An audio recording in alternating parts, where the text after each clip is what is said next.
किताब बंद।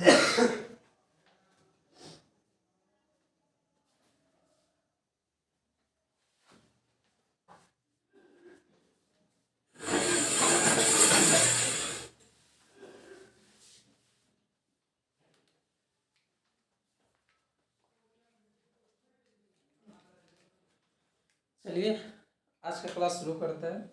चैप्टर था विद्युत, और विद्युत में हमने पढ़ा था वैद्युत विभव, परमाणु, विद्युत धारा। ठीक है, इसके बाद आवेशों की गणना पढ़े थे, Q बराबर N E। आज उसके बाद आगे देखते हैं। ठीक है, फार्मूले सभी याद रखिए और जो उस पर सवाल हैं इसको सॉल्व करते रहिए।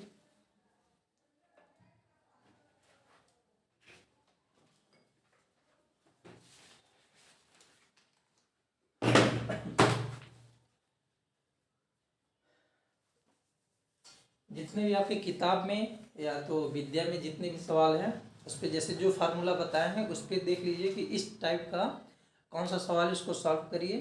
ठीक है, फिर आगे आगे पढ़ाते जाएंगे, जो टॉपिक आगे आता जाएगा उस पर हम सवाल देखते जाएंगे। ठीक है, हमने पहले क्या देख लिया था, V बराबर W/Q। इस पर आप सवाल देख लीजिए जो भी मिले। ठीक है, सवाल इसमें कैसा मिलेगा कि इतना कार्य करना पड़ा, इतना आवेश गया। ठीक है, या तो इतने वोल्ट की बैटरी है उसमें इतना कूलाम आवेश ले जाना है तो कितना कार्य करना पड़ेगा, ये हो जाएगा। फिर I बराबर Q/T, ये वैद्युत धारा है। ठीक है, इसमें कैसा सवाल रहेगा, किसी परिपथ में 2 एम्पीयर की धारा क्या हो रही है, प्रवाहित हो रही है। 2 एम्पीयर की धारा प्रवाहित हो रही है और समय दे देगा 2 सेकंड में इतना धारा प्रवाहित हो रही है, तो आवेश की गणना कीजिए। तो कुल आवेश की गणना या आवेश पूछ लेगा। ठीक है, इस टाइप का सवाल पूछ लेगा। और फिर कल पढ़े थे Q बराबर N E। ठीक है, Q बराबर N E, तो इसमें क्या पूछ लेगा, इलेक्ट्रॉनों की संख्या पूछ लेगा। ठीक है, आवेश देखिए पूछ लेगा, इलेक्ट्रॉनों की संख्या पूछ लेगा, या तो धारा दे देगा, समय दे देगा, उसमें भी इलेक्ट्रॉनों की संख्या क्या करेगा, पूछ लेगा। क्योंकि Q बराबर ये नहीं है तो I बराबर क्या हो जाएगा, I बराबर हो जाएगा Q के स्थान पे नहीं रख देंगे, यानी E/T। ये भी हो गया। यदि इलेक्ट्रॉन का मान पता है, T का मान पता है और I का मान पता है तो क्या हो जाएगा, N निकल जाएगा। N बराबर क्या होता है, N बराबर होता है इलेक्ट्रॉनों की संख्या। अच्छे से समझेंगे, अच्छे से जानेंगे। N क्या होता है, इलेक्ट्रॉनों की संख्या। कह देगा किसी परिपथ में 5 इलेक्ट्रॉन प्रवाहित हो रहे हैं, तो 5 इलेक्ट्रॉन मतलब E नहीं दिया है। ठीक है, 5 इलेक्ट्रॉन प्रवाहित है, इसका मतलब E नहीं, N दिया है। N बराबर कितना है, 5। N बराबर कितना है, 5। और इलेक्ट्रॉन तो पता है 1.6 × 10⁻⁻19। ठीक है, ये सब पता था। चैप्टर है विद्युत। एक आध दो सवाल इसके देख लेते हैं। ये वाला तो लगा लेंगे, सवाल मिलेगा। एक ये और ये वाला सवाल देख लेते हैं। ठीक, एक और आपको याद रखना था कि एक कूलाम आवेश, एक कूलाम आवेश में कितने इलेक्ट्रॉन होते हैं, 6.25 × 10⁻18। ठीक है, एक कूलाम आवेश यानी Q बराबर क्या था, ये नहीं था।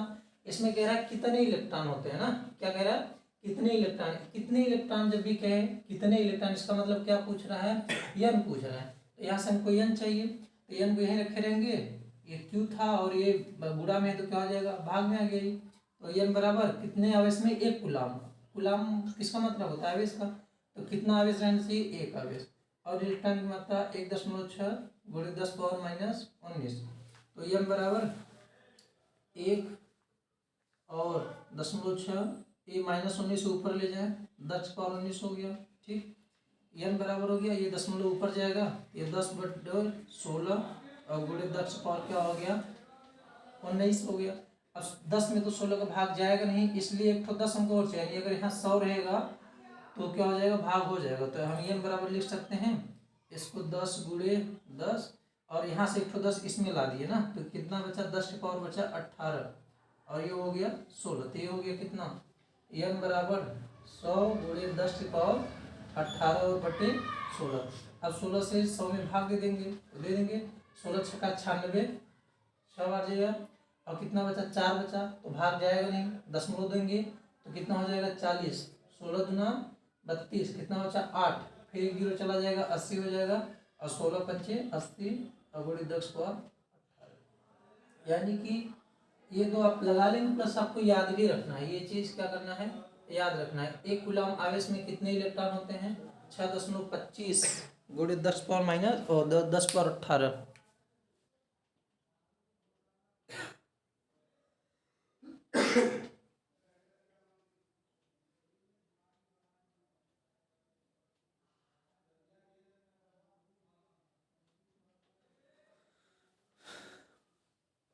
ठीक है,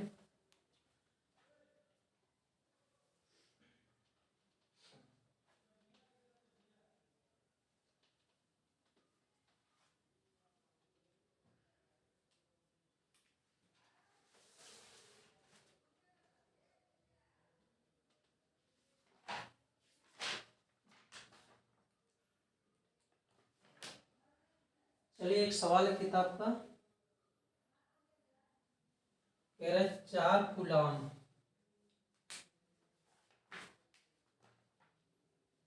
ठीक है,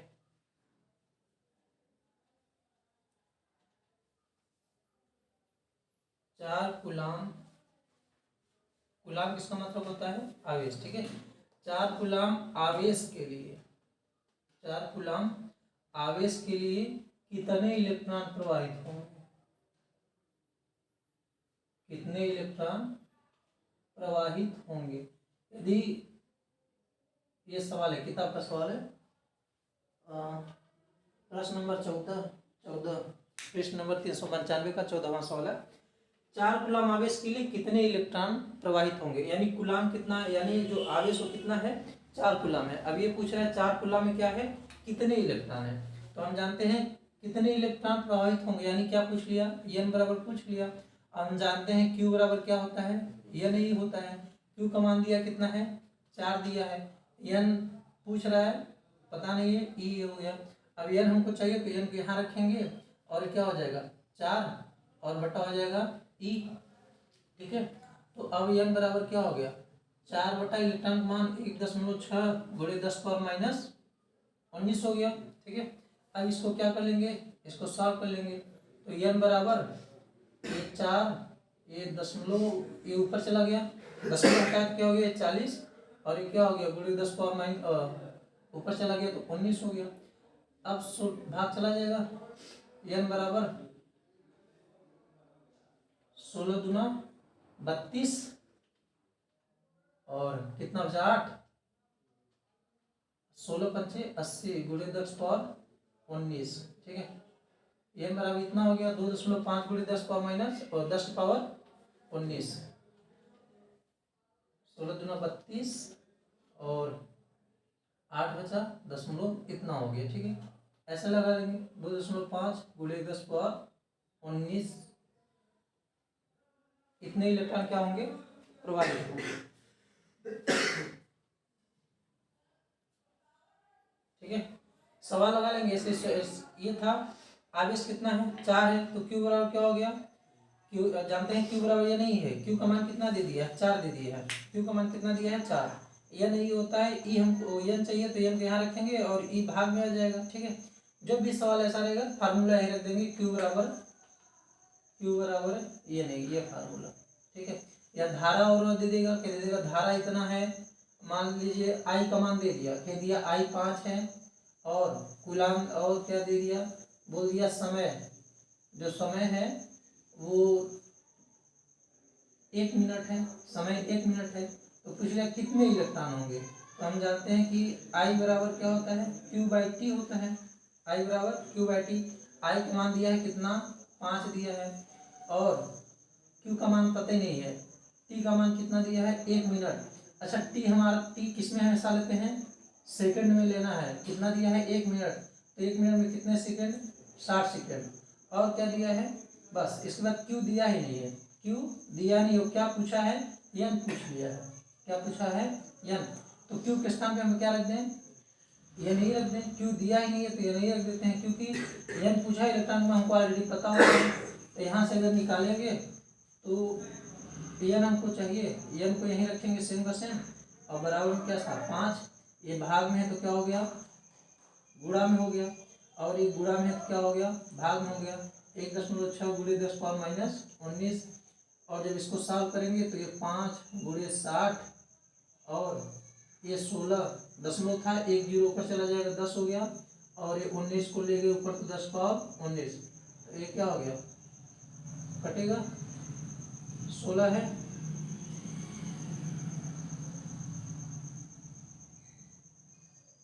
4 से काट दे, 4 एकम 4 और 4 पंचे 20 और 4 चौ 16, ठीक, 2 से काट दें, 2 पंचे 10 और 2 दूनी 4, कितना हो गया 5 × 15 × 5 बटे 2 और × 10 पावर 19 आ गया। अब इसको सॉल्व कर लेंगे, जो भी आएगा 15 से 75 और 7 से 35, 350, 55 25, 375 बटे 2, मतलब जो भी सॉल्व करेंगे आ जाएगा इसके बाद, तो ऐसे ही सॉल्व कर देंगे, ठीक। इसमें ये सवाल पूछा था, ये हो गया, इतना आ गया आंसर। और किताब में देखेंगे, किताब में दिया है 25 × 10 पावर 18, ठीक है। इसने क्या किया, 2.25 था, 110 इसमें से निकाल दिया तो गुणा हो गया, तो 25 10 पावर 18 हो गया, तो ये सही है, ये भी सही है, ठीक। उतार लेंगे इसको, किताब में दिया है 25 × 10 पावर 18 और हम लोग क्या लगाए 2.5 × 10 पावर -19, तो कुछ नहीं है, यहाँ से 110 निकाल के इसमें गुणा कर दिया तो 25 हो गया, यहाँ 18 हो गया, बात खत्म, ठीक है। आगे सवाल जाते हैं। जब भी सवाल पूछेगा इसी टाइप का पूछेगा, सब पता होना चाहिए, क्यों बराबर या नहीं, ये रख के क्या कैसे करना होता है बता रहे हैं, दिख रहा है साहब।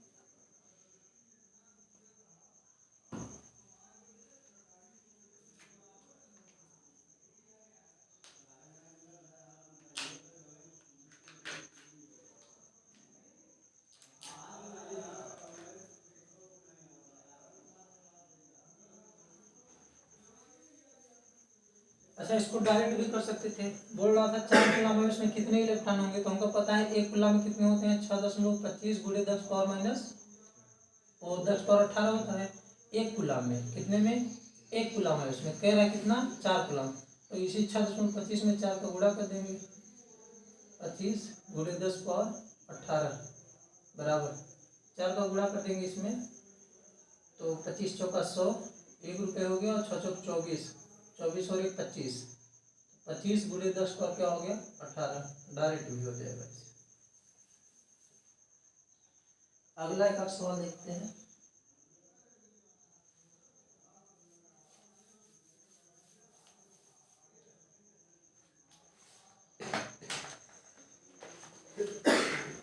ये पृष्ठ नंबर 407 का आगे प्रश्न, पहला सवाल 21, ठीक है। पृष्ठ नंबर 407 किताब का है और आंकिक प्रश्न 21 है, ठीक है। क्या कह रहा है, एक चालक में 16 एम्पीयर की धारा प्रवाहित हो रही है, एक चालक है, चालक में 1.6 एम्पीयर की धारा, ठीक है,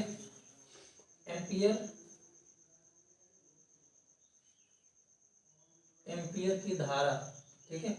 एक चालक में क्या हो रही है, एक चालक में एक तार में 1.6 एम्पीयर की धारा प्रवाहित हो रही है, प्रति सेकंड चालक से गुजरने वाले इलेक्ट्रॉनों की संख्या क्या होगी, प्रति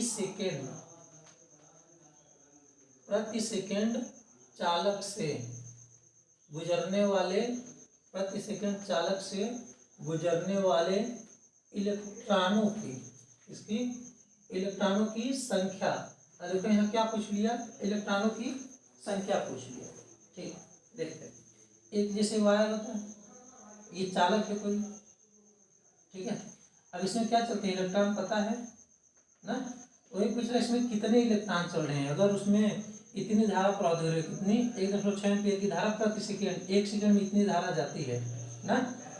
जैसे फार्मूला क्या था, I = Q/T, एक देखो एकांक समय में या प्रति सेकंड में प्रवाहित हो, एकांक समय में आवेशों को प्रवाहित होने की दर को क्या कहते हैं, विद्युत धारा। तो कह रहा है वो t सेकंड में, 1 सेकंड में, प्रति सेकंड में कितना, प्रति सेकंड में इतना धारा प्रवाहित हो रहा है, कितना 1.6 एम्पीयर धारा। तो पूछ रहा है इलेक्ट्रॉनों की संख्या, तो अब देखो इलेक्ट्रॉनों की संख्या पूछ रहा है, क्या पूछ लिया, n बराबर पूछा है, दिया क्या है, एम्पीयर किसका मात्रक होता है, धारा का, और धारा को किससे दिखाते हैं, आई से। आई बराबर 1.6 एम्पियर, ये भी लिखना भी है मात्र इसका, एम्पियर प्रति सेकेंड। सेकेंड किसका मात्रक होता है, समय। समय किसको दिखाते हैं, टी। कई सेकेंड है, प्रति सेकेंड। प्रति मतलब 1 सेकेंड। सेकेंड दिया, मिनट होता तो 60 कर देते हैं, सेकेंड। और क्या पूछ लिया, एन पूछ लिया।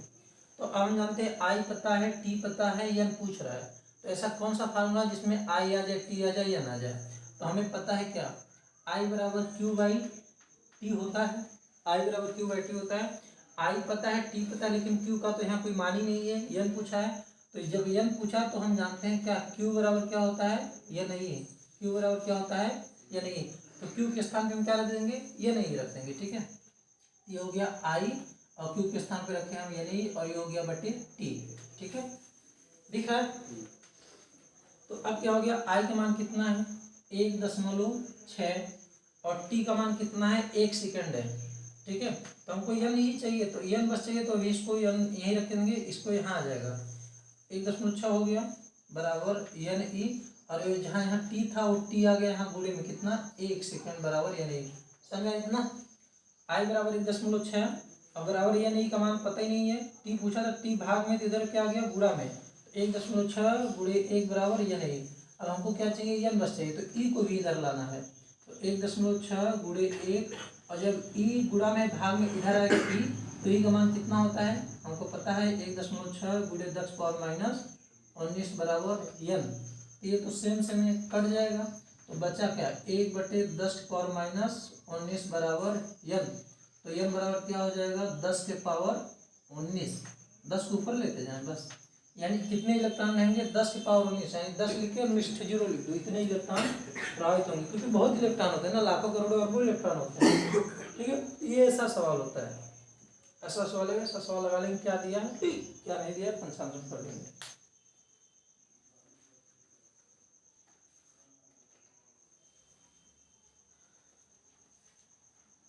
बेटा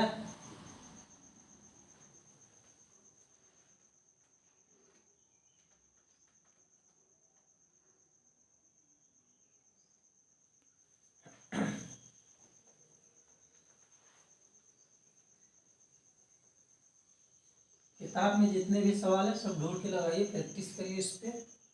एक सवाल और है किताब का, आंकिक प्रश्न ये क्वेश्चन नंबर 22 है आंकिक का। किसी चालक का कुल आवेश कह दिया है, किसी चालक में कुल आवेश, पूरा प्रश्न नहीं लिख रहे हैं ऐसे ही। किसी चालक में कुल आवेश कितना है, 8.0 गुणे 10 के पावर माइनस 19 कूलम, ठीक है।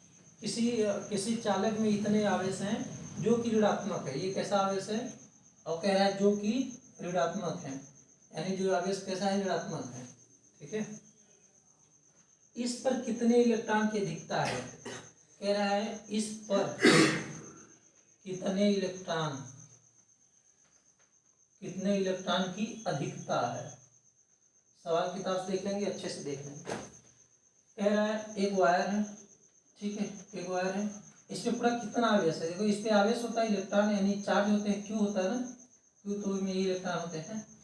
तो आवेश है कितना, पूरा कितना आवेश है, पूरा 8.0 गुणे 10 पावर माइनस 19, इतना आवेश इसमें है। तो जब आवेश है तो आवेश में क्या होता है, इलेक्ट्रॉन होता है, क्या होता है, इलेक्ट्रॉन। और कितने इलेक्ट्रॉन होते हैं, वो एन ई होता है, एन का मान 1 2 5 1000 करोड़ 1000 इलेक्ट्रॉन 10,000 इलेक्ट्रॉन ऐसे हो सकता है ना। तो कह रहा है पूरा कई आवेश, इसमें इतना आवेश है, और जब इतना आवेश है तो कह रहा है इसमें इलेक्ट्रॉनों की संख्या कितने इलेक्ट्रॉन है। जैसे अगर ये आवेश है, इसमें अगर एक आवेश होता, क्या होता, एक आवेश होता, तब कहता कितने इलेक्ट्रॉन होते हैं, तो एक कूलम आवेश में कितने इलेक्ट्रॉन, 6.25 गुणे 10 पावर 18 इलेक्ट्रॉन।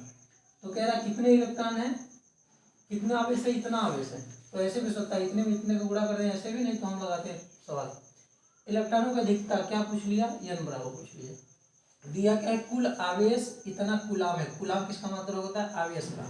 तो क्यू बराबर कितना दिया है, 8.0 गुणे 10 पावर माइनस 19 दिया है। पूछा क्या है, एन बराबर क्या किया है, पूछा है। अब देखो हम जानते हैं आई बराबर क्यू बाई टी होता है, और आई बराबर क्यू को रखेंगे तो एन ई बाई टी होता है। तो यहाँ आई का कोई मान नहीं है और टी का कोई मान नहीं है, केवल किसका किसका संबंध है, क्यू बराबर एन ई का। तो बस ये देखना होता है कौन सा फार्मूला लगाएं, क्या क्या दिया है उस हिसाब से लगाते हैं। ठीक है, तो क्यू दे दिया पूरा कितना बेस इतना, इलेक्ट्रॉनिक संख्या एन पूछ लिया तो हम जानते हैं क्यू बराबर क्या होता है एन ई। तो हमको एन चाहिए तो एन को यहीं रखेंगे और ये क्यू था और ये गुणा में क्या हो गया भाग में। अब हम जानते हैं एन बराबर पूरा कितना है आवेश 8.0 गुणे 10 कितना -19 और इलेक्ट्रॉन कितना होता है 1.6 गुणे 10 होता है। ठीक है, तो अगर एन बराबर हमको निकालना है तो इसको ऊपर नीचे ले जाते हैं, जो नीचे 10 पावर है तो सब ऊपर लेते हैं। ठीक है, अच्छा एक बात और, ये दशमलव यहाँ भी है, दशमलव यहाँ भी है, तो दशमलव क्या हो जाएगा कट जाएगा दोनों का, यहाँ भी एक दशमलव यहाँ भी दशमलव, ये हो गया 80 बटे क्या हो गया 16 और गुणे 10 इसका वाला, और इसका वाला ऊपर लेके जाएंगे तो क्या हो जाएगा 10 ठीक है। अब हम क्या जानते हैं, हम जानते हैं कि ये भाग दे देंगे 16 पंचे 80, 5 गुणे 10 और 10 तो एन बराबर 5 गुणे, ठीक, एन बराबर 5 गुणे, और जब आधार सेम रहता है तो इधर क्या हो जाता है माइनस प्लस घट जाएगा ना, ये माइनस में है और ये प्लस में है तो ये क्या हो जाएगा पूरा कट जाएगा, यानी ये 1 बच जाएगा। यानी एन बराबर कितना, इलेक्ट्रॉनों की कितनी संख्या है 5 इलेक्ट्रॉन, कितने इलेक्ट्रॉन 5, यानी जो क्यू में है जो ये इतना आवेश है, इतना आवेश इसमें पूरा कितने इलेक्ट्रॉन है, इसमें पूरा 5 इलेक्ट्रॉन है, 5 का मतलब 5 और गुणे ई। ठीक है, तो 5, ये आंसर आ गया। अब आगे बताते हैं। ठीक है, अब जैसे कह रहा था इतने इलेक्ट्रॉन कितना इतना 8.0 गुणे 10 क्या -19 कह रहा था, इसमें कितने इलेक्ट्रॉन है, हमें पता लगा कितने इलेक्ट्रॉन है 5 इलेक्ट्रॉन। तो देखो अभी 5 इलेक्ट्रॉन क्यू बराबर ये नहीं होता है, एन का मतलब कितना 5 इलेक्ट्रॉन और ई का मतलब ये 5 गुणे ई का मान 1.16 गुणे 10 ये 5 को गुणा कर देंगे 16 पंचे 80 दशमलव हो गया और गुणे 10 हो गया, यानी कितने इलेक्ट्रॉन 5 इलेक्ट्रॉन। एक सवाल ये हो गया।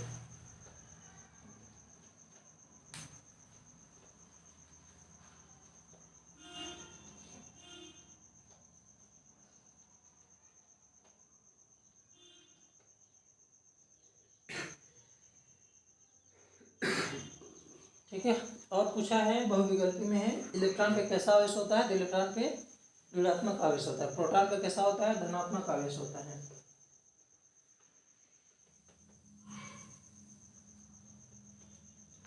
चलिए ठीक है, और जो सवाल रहेगा इस पे लगा लेंगे, ऐसे ही रहेगा सर, ये सॉल्व करना सीखिए।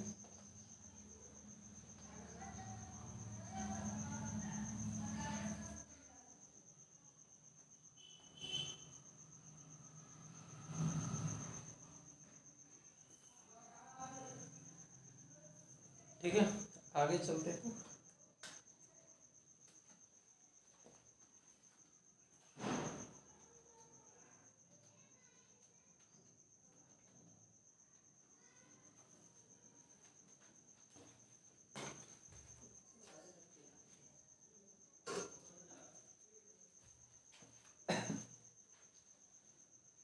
तो हमने विभव पढ़ा था और धारा पढ़ा और इधर परमाणु के बारे में पढ़ा, प्लस इधर इलेक्ट्रॉन प्रोटॉन और न्यूट्रॉन के बारे में पढ़ा और इनकी मात्रा के बारे में पढ़ा। ठीक है, अब आगे देखते हैं।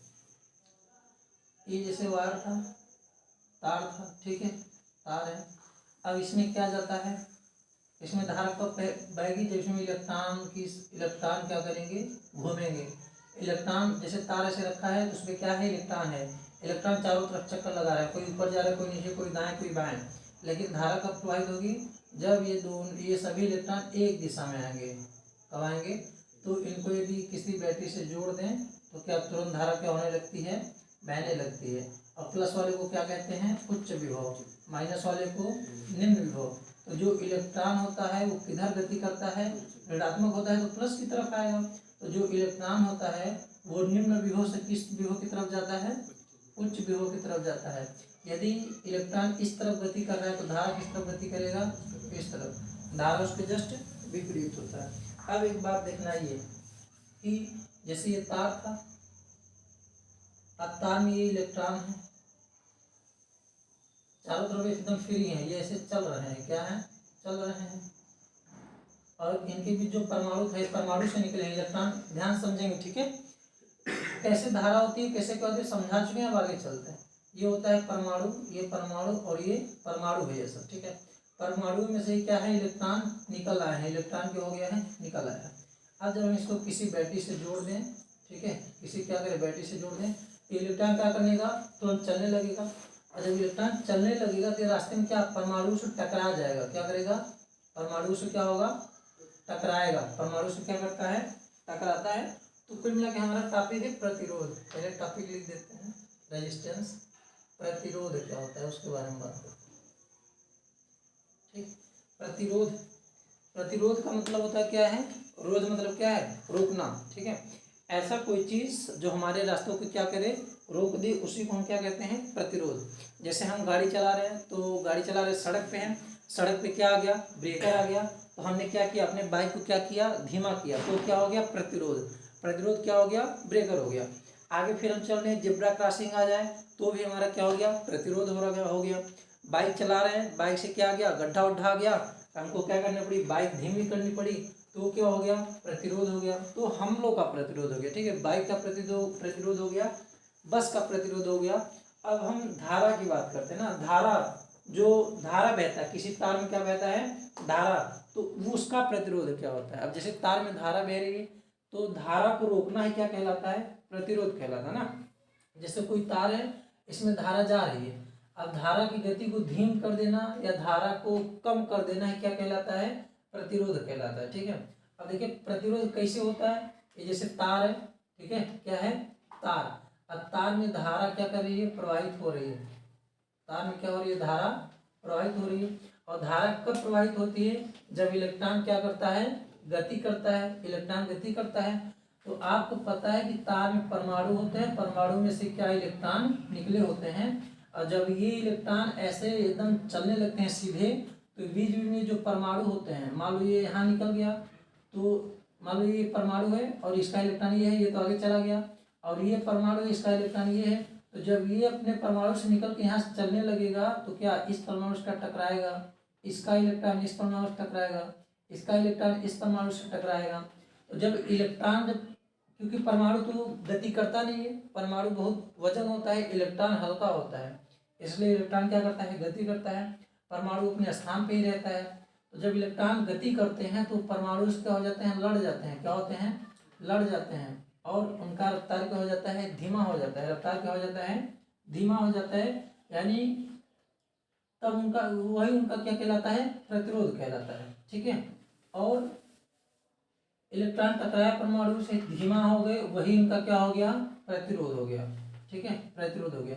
यदि जैसे किसी तार है ना, कोई तार है, यदि इस तार का प्रतिरोध बहुत ज़्यादा है, प्रतिरोध का मतलब इसमें बहुत सारे परमाणु हैं और वो इलेक्ट्रॉन क्या कर रहे हैं, परमाणु से क्या कर रहे हैं, टकरा जा रहे हैं, तो इस तार का प्रतिरोध क्या हो गया, ज़्यादा हो गया, क्या हो गया, प्रतिरोध ज़्यादा। तो जब एक बात ध्यान रखना कि जब प्रतिरोध ज़्यादा हो जाता है, तार क्या हो जाता है, गर्म हो जाता है, तार क्या हो जाता है, गर्म हो जाता है। जैसे कोई तार जल जाते हैं, गर्म हो जाता है, तो उसमें क्या होता है, प्रतिरोध क्या होता है, उसका ज़्यादा होता है ना।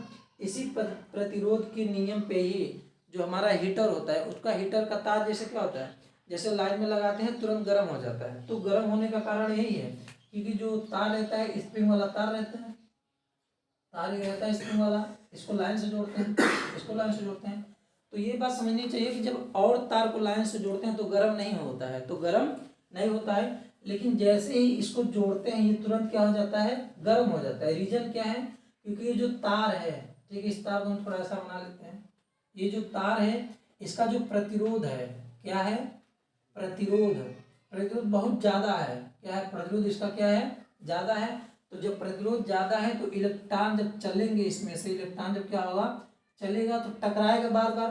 प्रतिरोध जब ज़्यादा है, प्रतिरोध मतलब इसको रोकने वाले ब्रेकर इसमें तार में क्या है, ज़्यादा है, इलेक्ट्रॉन जब रफ्तार से गति करेगा और उससे परमाणु से टकराएगा। प्रतिरोध ज़्यादा मतलब क्या, बहुत सारे परमाणु है, बहुत और कुछ और चीज़ इसको रोकने वाले, तो इलेक्ट्रॉन क्या होंगे, रुक जाएंगे, इलेक्ट्रॉन क्या होंगे, रुकेंगे। और जब इलेक्ट्रॉन रुकेंगे तो तार क्या हो जाएगा, ऑटोमेटिक गर्म हो जाएगा। जैसे अभी गाड़ी वो जैसे भी चला या कोई गाड़ी चला रहे हैं, मिट्टी गीला है, ठीक है, तो ज़्यादा स्केलेटर लें, ठीक है, ज़्यादा स्केलेटर ले लें, और जो चक्का है कहाँ फंस गया है, गड्ढे में फंस गया है, और स्केलेटर खूब ज़्यादा ले लें, चक्का एकदम रफ्तार से चल रहा है लेकिन चक्का फंसा कहाँ है, गड्ढे में। तो जब गड्ढे में फंस गया, खूब रफ्तार चल रहा है, तो वहाँ से क्या होता है, कभी कभी ऐसा होता है कि धुआं निकलने लगता है, टायर गर्म हो जाता है। तो सेम तरीका यही भी है, इलेक्ट्रॉन खूब गति करता है और जो प्रतिरोध ज़्यादा रहता है तो वो अपना रफ्तार उसका ही रहता है, लेकिन वो बार बार क्या टकराता है, कभी परमाणु से टकरा गया, कभी इसके सिरे से टकरा गया, कभी इधर टकरा, कभी इधर टकरा, और बार बार टकराने से क्या होता है, तार गर्म हो जाता है। तो जो हीटर में तार लगे रहते हैं उनका प्रतिरोध क्या रहता है, ज़्यादा रहता है, और जब प्रतिरोध ज़्यादा रहता है तभी तार क्या हो जाता है, गर्म हो जाता है, तभी तार क्या होता है, गर्म हो जाता है।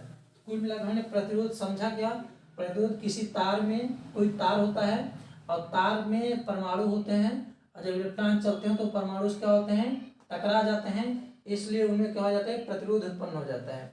अच्छा, परमाणु से भी टकराते हैं, कभी कभी ऐसे चल रहे तो उनका ये जो सिरा है, ये लाइन है, इससे भी टकराते हैं, इससे भी उनकी रफ्तार क्या हो जाती है, धीमी हो जाती है, तार गर्म हो जाता है ना।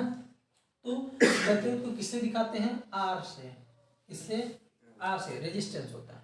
अब हमें ये देखना कि जो प्रतिरोध है, जो प्रतिरोध का मतलब करंट को रोके, तो जो प्रतिरोध होता है वो कैसे उत्पन्न होता है, क्या क्या होता है सिस्टम, ठीक है। देखो एक बात, जैसे अगर एक खूब लंबा तार है, अगर इतना लंबा तार है, एक इतना लंबा तार है, दिखाई दे रहा है, और एक इतना लंबा तार है, ठीक है, इतना लंबा तार है, इसमें इलेक्ट्रॉन जाएगा, इसमें इलेक्ट्रॉन क्या होगा, जाएगा, तो इसमें ये इसका प्रतिरोध रोकेंगे, टकराएंगे, इससे भी टकराएगा और परमाणु से भी टकराएगा। तो लेकिन जो इसका प्रतिरोध होगा वो क्या होगा, कम होगा, क्या होगा, कम होगा, क्योंकि तार कम ही पतला, कम ही लंबा है। और जब और लंबा हो जाए, जब और लंबा तो इलेक्ट्रॉन यहाँ से चलेंगे, तो इसमें और ज़्यादा परमाणु रहेंगे, क्या रहेंगे, और ज़्यादा परमाणु, तो क्या हो जाएगा, ये परमाणु से टकराएंगे और इनका प्रतिरोध क्या हो गया, ज़्यादा। इसका मतलब क्या हो गया, यदि तार कम लंबा है तो प्रतिरोध क्या होगा, कम, और यदि तार ज़्यादा लंबा है तो क्या प्रतिरोध क्या हो गया, ज़्यादा।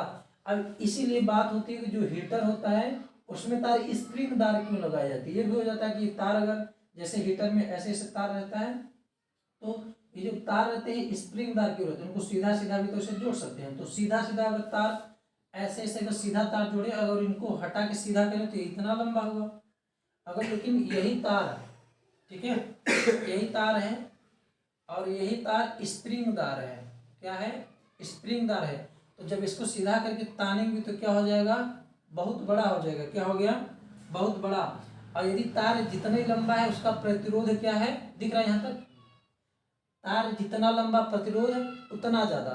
इसीलिए हीटर में तार कैसा होता है, स्प्रिंग वाला लगा होता है, क्योंकि अगर तार लंबा रहेगा तो उसका प्रतिरोध ज़्यादा, और जब प्रतिरोध ज़्यादा तो तार गर्म क्या होगा, गर्म जल्दी होगा, ठीक है, तार गर्म क्या होता है, जल्दी होता है। तो पहला एक ध्यान रख लेंगे, हीटर में तार गर्म क्यों होता है, प्रतिरोध के कारण, क्यों, क्योंकि उसका प्रतिरोध कैसा होता है, ज़्यादा होता है।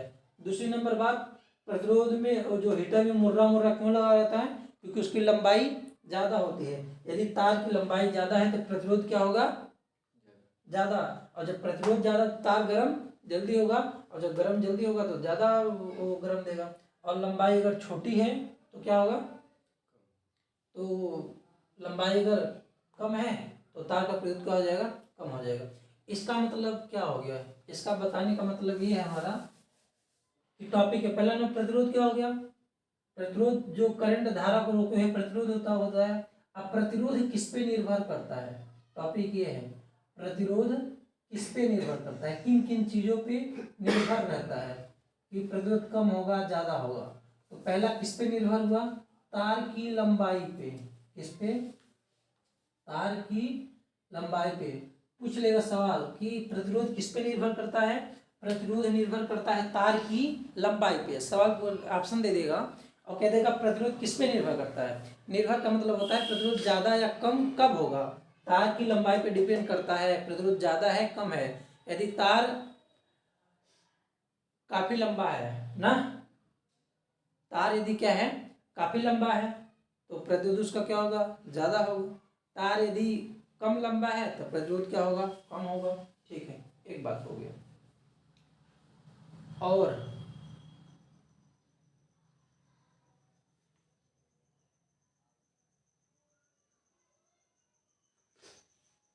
हो गया, ठीक है। ये तार की लंबाई पे डिपेंड है, समझ में आ गया ना कैसे कैसे। ठीक है, अब आगे देखते हैं।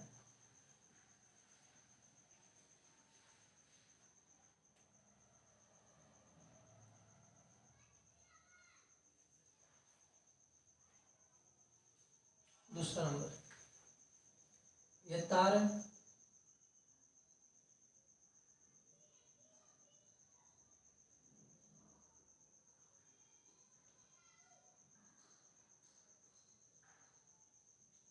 ये तार, इसको क्या बोलते हैं लंबाई, इसको क्या बोलते हैं लंबाई। और ये जो वाला हिस्सा दिख रहा है इसको बोलते हैं क्षेत्रफल। ये जो हिस्सा दिख रहा है इसको बोलते हैं एरिया। क्षेत्रफल का मतलब क्या होता है कि एक जो तार है, ये मान लो तार है, ठीक है। क्षेत्रफल का मतलब होता है ये वाला हिस्सा कितना मोटा है, क्षेत्रफल से ही पता चल जाएगा तार कितना है कितना मोटा है। तो ये जैसे ये है, ये अगर हम वायर मान लें, इसका जो काट दें ऐसे वायर और चलते जाए, ये अंतिम वाला हिस्सा ये कितना, इसका कितना एरिया है, कितना लंबा चौड़ा कितना गोला है, वही क्या हो जाएगा तार का क्षेत्रफल हो जाता है। ठीक है, तो तार का क्षेत्रफल क्या होता है, ये कितना मोटा है कितना लंबा है, मतलब कितना मोटा है, ये एरिया क्या है कितना मोटा, तार कितना मोटा है, वही क्या कहलाता है क्षेत्रफल कहलाता है। ठीक है, अब एक बात ध्यान देना है, यदि जैसे ये तार बहुत मोटा हो गया, तार मोटा है, इसमें परमाणु है, ये देखो परमाणु परमाणु परमाणु, ये हो गई इलेक्ट्रॉन इलेक्ट्रॉन इलेक्ट्रॉन, ये गति करने लगे। अब देखो इलेक्ट्रॉन जब गति करता है तो परमाणु से तो टकराता है, वो जो इसका जो ऊपर वाला जो हिस्सा होता है, ये जो तल होता है, उससे भी इलेक्ट्रॉन लोग टकराते हैं तो ये प्रतिरोध क्या हो जाता है रुक जाता है। यदि तार मोटा है तो केवल परमाणु से टकराएगा, यहाँ तक जा ही नहीं पाएगा, सीधे सीधे क्या होगा सटाहट चले जाएंगे। जैसे क्या है, अगर हम मोटर जैसे चालू है, पानी वाला मोटर चालू है और मोटर में 1 इंची का पाइप लगा है ना, तो जो पानी चलेगा, जैसे इतना पतला पाइप लगा है और मोटर है, नल है, ठीक है, नल है, तो जब इसमें पानी आएगा तो पूरा भर भर के पानी चलेगा, पूरा एरिया को लेके ऊपर को भी लेके। लेकिन यदि इसी नल में हम इतना मोटा पाइप लगा दें, क्या कर दें इतना मोटा, तो जो पानी है तो यहाँ थोड़ी टच करेगा, वो इतने आधे में ही चला जाएगा। उसी तरीके से अगर मोटा तार है, तार कैसा है मोटा तार है, तार कैसा है मोटा अगर तार है, तो जो इलेक्ट्रॉन है वो इधर टकरा ही नहीं पाएगा, उसके जो ऊपर वाला हिस्सा जो तल है उस पर टकरा नहीं पाएगा, बहुत करेगा वो परमाणु पे टकराएगा, लेकिन इधर क्या होगा टकराएगा नहीं। इसका मतलब तार यदि मोटा है तो उसका प्रतिरोध कैसा रहेगा कम रहेगा, क्योंकि ऊपर टकराएगा नहीं। देखो अगर पतला तार था तो ऊपर नीचे टकरा के पानी चलेगा, अगर मोटा हो गया तो एकदम खाली है, एकदम फटाफट पानी क्या आएगा चला गया। वैसे ही इलेक्ट्रॉन होता है, यदि मोटा तार है तो ऊपर टकराएगा, कभी जगह रहेगा, उसको तुरंत क्या आएगा भाग आएगा। इसका मतलब क्या हो गया, यदि तार मोटा हुआ, तार मोटा तो उसका प्रतिरोध कैसा हो गया कम। और यदि तार पतला ले ले तो इलेक्ट्रॉन है तो पूरा भर भर के चलेगा पानी, तो परमाणु से तो टकराएगा ही इलेक्ट्रॉन, इसके सिरों पे भी टकराएगा। तो इसका क्या होगा, यदि तार पतला हुआ तो प्रतिरोध क्या है ज्यादा, प्रतिरोध क्या है ज्यादा। इसका मतलब है पहला तार की लंबाई पे डिपेंड करता था, दूसरा नंबर किस पे डिपेंड कर दिया तार के अनुप्रस्थ काट का क्षेत्रफल, वही मतलब मोटाई ए, ठीक है, उसकी एरिया पे भी डिपेंड करता है। अब दूसरा नंबर बात क्या है, जो प्रतिरोध किस पे डिपेंड करता है पदार्थ पे भी डिपेंड करता है, किस पे पदार्थ पे। पदार्थ मतलब जो तार है किस चीज का है, कॉपर है एल्यूमिनियम है सोना है चांदी है, उस पर डिपेंड करता है। तीसरा नंबर किस पे तार की पदार्थ पे मटेरियल पे, कि जो तार है वो किस चीज का है, कॉपर है कि कॉपर है तो ज्यादा तेज, एल्यूमिनियम है तो उस पर चांदी है, तो इस पे डिपेंड करता है। ठीक है बेटा ना। अब देखना है, अब हमने क्या देखा कि जो प्रतिरोध होता है, जो प्रतिरोध होता है वो क्या होता है, यल के समानुपाती। क्या होता है, समानुपाती। समान का मतलब आर प्रोपोर्शनल यल। ठीक है, इसका मतलब क्या होता है कि जो प्रतिरोध होता है वो लंबाई के समानुपाती। अगर लंबाई बढ़ी तो प्रतिरोध भी बढ़ा, लंबाई अगर घटी तो प्रतिरोध भी घटा।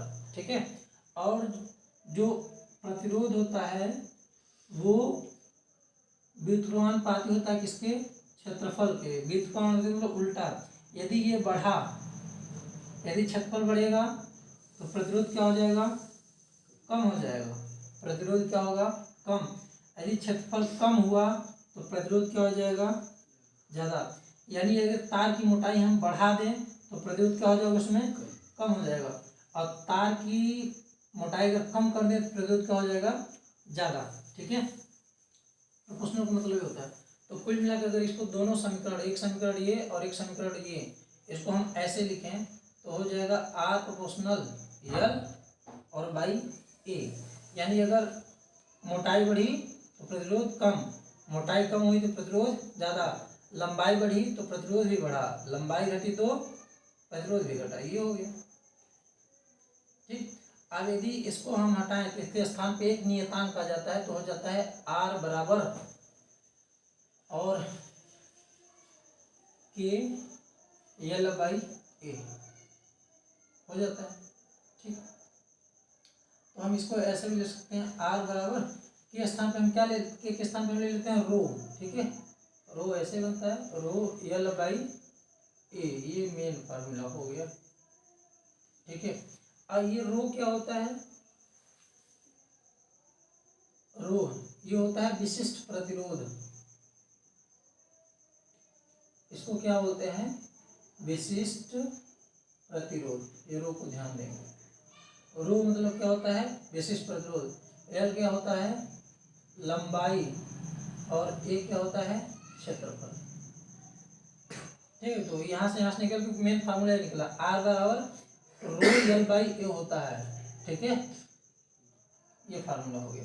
अब मिटा इसको, अब मात्रक की बात करते हैं। मात्रक, ये जो प्रतिरोध होता है इसका मात्रक होता है ओम। क्या, अभी ओम का नियम आगे बढ़ेंगे। प्रतिरोध होता है, इसका मात्रक क्या है, ओम। ओम को ऐसे दिखाते हैं। ठीक है, और ये लंबाई, लंबाई का मतलब क्या होता है, मीटर। ठीक, और एरिया, एरिया का मतलब क्या होता है, ये क्षेत्रफल को दिखाता है, तो ये मीटर स्क्वायर इसका फार्मूला। ठीक है, अब बात आती है रो। रो क्या होता है, विशिष्ट प्रतिरोध। इसका मात्रक, रो का मात्रक अगर हमको निकालना है तो हम जानते हैं क्या, आर बराबर रो एल बाई ए। तो हमको क्या, ये मतलब गुणा में रहता है ना, ऐसा गुणा में है, तो हमको रो चाहिए, तो रो को हम यहीं रखेंगे। ठीक है, जैसे बनता है, इधर क्या था, आर था, भाग में है तो गुणा में, और गुणा में है तो भाग में। ठीक है, तो आर का मतलब क्या हो गया, ओम। दिख रहा है, ओम। एरिया का मात्रक मीटर स्क्वायर, और ये क्या यल है, और इसका मात्रक मीटर। 1 मीटर से 1 मीटर बराबर क्या बोलते हैं इसको, विशिष्ट प्रतिरोध ना, रो क्या बोले, रो बोले। तो ये से कट गया, अब बचा क्या, यानी रो बराबर क्या, रो बराबर क्या आ गया, ओम। बस ये याद रखना है। ठीक है, तो आज की क्लास इतना, इसको समझ लेंगे, वीडियो अच्छे से एक बार देख लेंगे, और जितना भी पढ़ा है अच्छे से पढ़ें, लिखें, फार्मूला याद रखें। कल की क्लास में मिलते हैं आगे इसका। अच्छा, विशिष्ट प्रतिरोध किस पे निर्भर करता है, ये तार की लंबाई पे और मोटाई पे निर्भर नहीं करता है। ये किस पे निर्भर करता है, ये केवल पदार्थ पे निर्भर करता है और वो तापमान पे।